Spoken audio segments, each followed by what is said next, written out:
Having some skill around playing the pentatonic scale is a critical component of being a successful guitar player. But the monolithic patterns that we learn the scale in initially can leave us feeling like we're locked in a single position. Hey, welcome back to the channel. My name's Chris. Breaking up these monolithic patterns of the pentatonic scale expand your understanding of how the scale works, as well as increase your capability to play it all over the neck, wherever you want to. If you listen to players like Eric Johnson or Joe Bonamassa, and specifically if you watch them play, their pentatonic work seems to range furiously all over the neck and is definitely not constrained by a single position. They're free to roam wherever they want to. Today I'm going to show you a method to start that journey and get yourself some real fretboard freedom with your pentatonic scale. Okay, so the way this is going to work is we're going to just apply a different set of constraints to the scale. We're going to be in the key of A here. And if you think of this monolith, the constraint used here to create that pattern is simply 2 notes per string.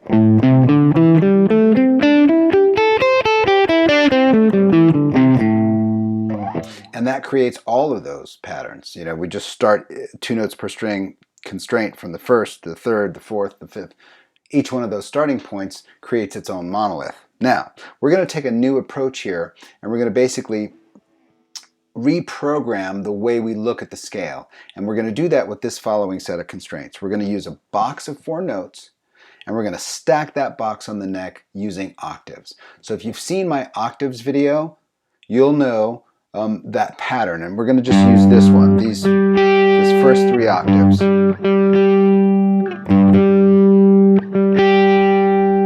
And we're going to use these boxes, and if you've seen the linear pentatonic video here, those boxes are the ones we're going to be using. We're going to be taking those boxes and simply mapping them out on the neck using the octaves.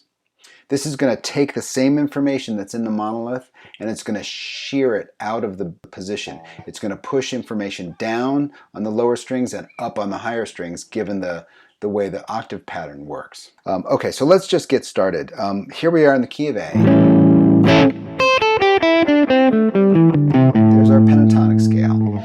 If you already know this pattern for the A minor pentatonic scale,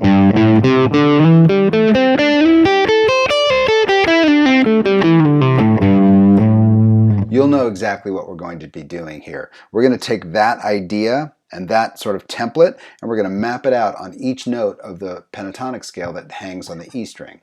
So let's just get started.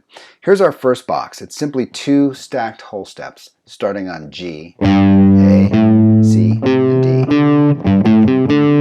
which, if you think about it, is right in the center of our pattern here.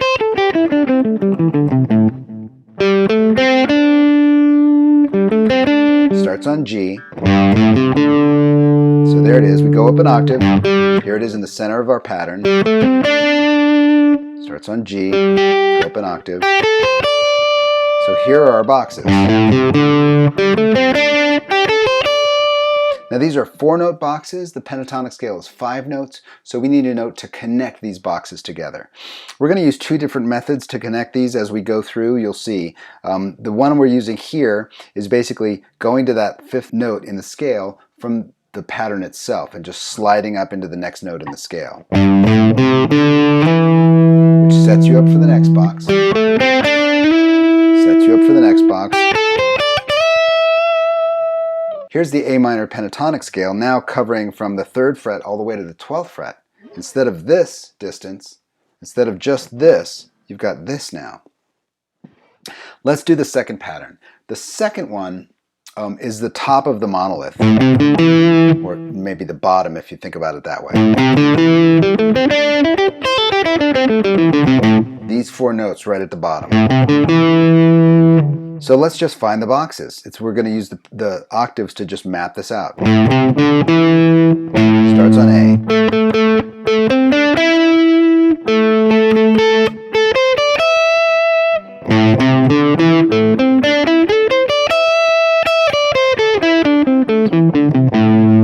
Now we're going to use a different method of connecting them. We're going to go to the next string and slide up into the next pattern.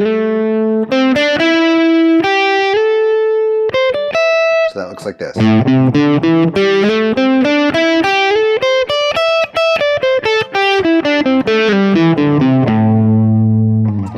second one. The third one is a little bit unique. It's because it starts with the middle finger. Most pentatonic scales and the way you play them rely on your index finger as an anchor. And then you sort of rock back and forth between your ring finger, maybe your pinky and your index, but you rarely bring your middle finger into pentatonic playing. This pattern, which starts on the C note, starts with your middle finger, so it's quite unique in that way. Before we map the pattern across the octaves, let's just take a look at it. It's a whole step followed by a minor third. We find that right here in the monolith.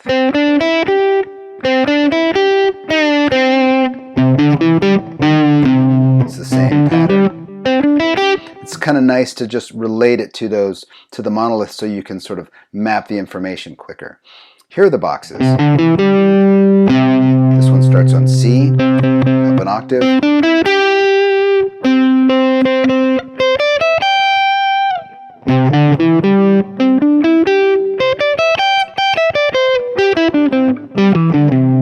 And the way we're going to connect this one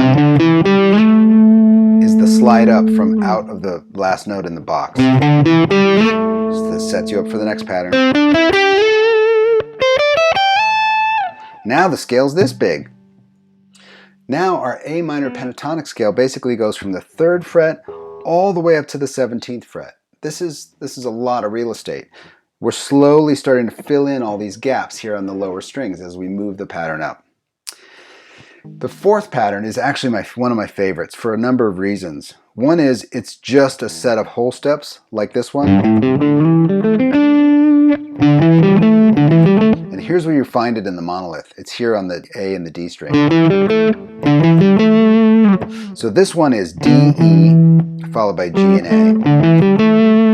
We're going to use both types of connectors on this pattern, so I just want to forewarn you. We're going to be sliding up out of the pattern as well as going to the next string and sliding into the second box. And here's how it goes. Let's just find the boxes first. Starts on the D note.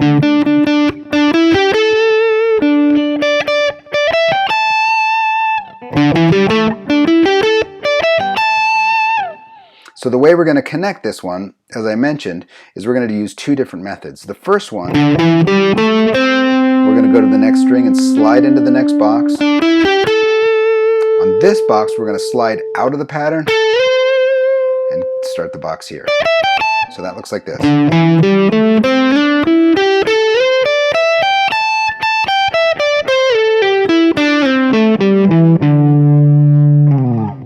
So that's a little tricky, so what you might want to do is just take that center set of strings and play the connector notes around this middle box like this.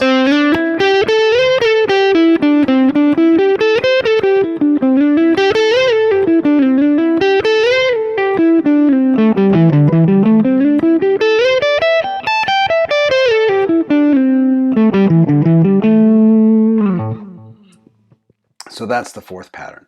The 5th pattern is also symmetrical. It's stacked minor thirds. Starts on E. It's E, G, A, C. Up an octave. Up an octave.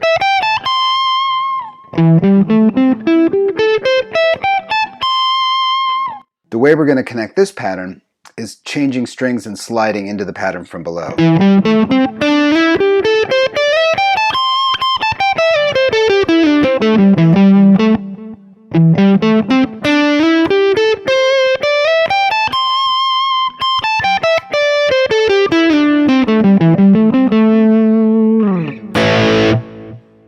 Okay, so there it is. A set of constraints applied to a scale that you already know suddenly moves it around and starts to display differently on the neck. And when you play it differently, when you play anything differently, you're growing as a musician. And that's always a good thing. The old adage of you are what you eat can also be expressed as you play what you practice. So if you spend 100 years just playing this scale in this position, after that 100 years is over, two things will have happened. You will become the greatest position player the world has ever seen. But the second thing is you won't have a lot of capability to do much else with that scale because you simply haven't practiced it. So I'd like to challenge you to say, in the next couple of weeks, use this method to play the pentatonic scale. Try to practice this method of the pentatonic scale as much as you can, and stay away from that monolith just for a couple of weeks. I guarantee you'll see results right away. Your playing will begin to change, and your capability and your freedom to move around the neck when you're playing the pentatonic scale will expand exponentially right away. So if you need some more time with this, I've tabbed out all of these examples, as well as the example at the top of the video. All those tabs are on my Patreon page, which is linked below in the description. Head over there if you need those. And again, try to accept this challenge and just play something different. Play these scales differently for a long enough time to where it starts to really affect your playing. And I think you'll enjoy the results. I'll see you next time.